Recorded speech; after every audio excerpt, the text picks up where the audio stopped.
If you thought the standard 423 kilowatt twin turbocharged BMW M6 was cool, wait till you see the new BMW M6 GT3.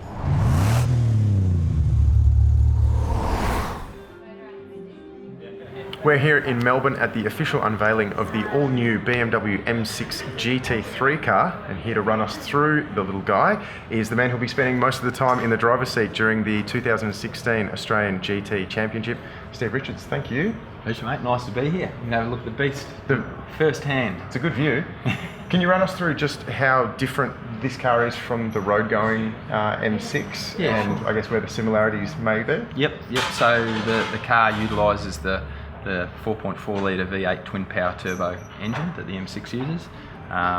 That's probably, other than the actual shell itself, that's probably where the similarities end. But obviously made for the GT3 category, aerodynamically it has a lot of downforce. Hence the big wings, the very flat floor underneath, small ground clearance.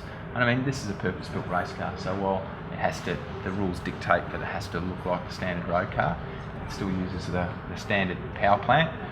It's got a racing transmission, paddle shift, purpose-built Ricardo transmission, transaxle, so the diff and the gearbox are together in that one unit.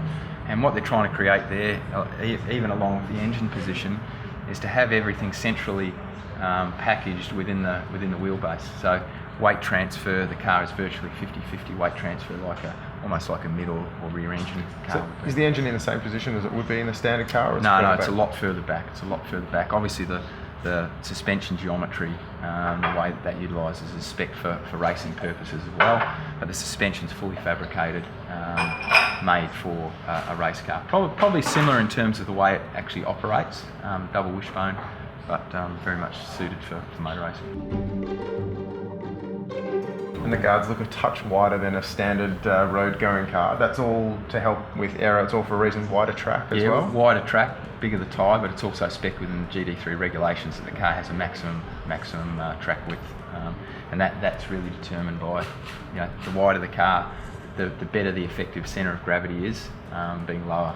So that's why they do that. And those changes continue inside the car. We were saying before, there's no sat-nav, probably no stereo in there to... Although sometimes I wish there was sat-nav to help me get around the track. The cars do get air conditioning though, you do get ABS and traction control. What else is going on inside the cabin? So all of the I guess the major sensors in the car are displayed through the one unit. The traction control is actually operated off the steering wheel, so you can add more traction control or remove it depending on the corner that you're going through.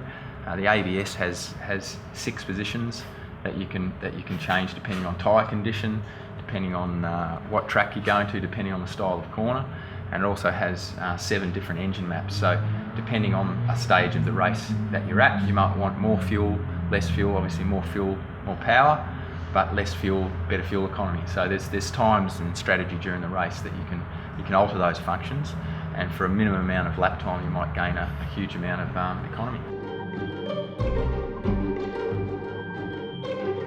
You only saw the car basically this week for the first time. Is there an element on it that just is your special piece that you think of, that you just think is a notch above everything else? Yeah, look, there is, and it's when you talk about race cars, it's how well they've been built in terms of the engineering, and I think that for a customer racing program that the GT3 category is based around, the quality and the fit of the components that we've got is just something else. So that what that means is that in a situation where you need to put a spare part on the car, that the way that it's being manufactured, the new part's just going to go straight on and fit absolutely perfectly, which is what this category needs.